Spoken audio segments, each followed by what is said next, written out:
Museums typically store more art than they exhibit. The Figge is no exception. Come with me where pieces in our newest exhibition, Dancing Towards Death, the Richard Harris collection, are being taken from storage and prepared for installation. This collection belongs to Richard Harris and is on display through January at the Figge Art Museum. The Dance of Death motif originated in the late Middle Ages and has been used as a form of social critique, criticizing the various social ills of society and the injustices.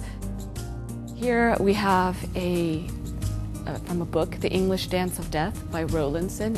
Here you have a figure of a skeleton painting a portrait of a very old sort of decrepit man.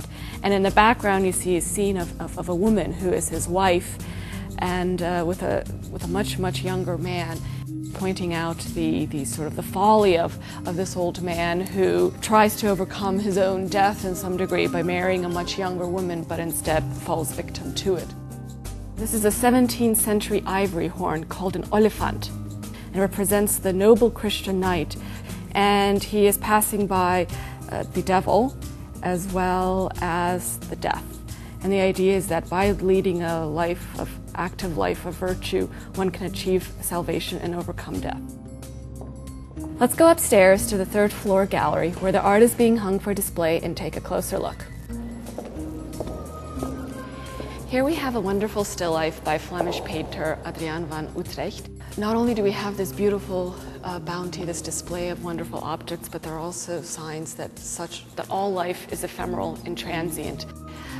We have the skull here that is the ultimate symbol of death, and that is of course mirrored by the flowers here on the edge of the, drooping over the edge of this table that are also dead, and so that really ties.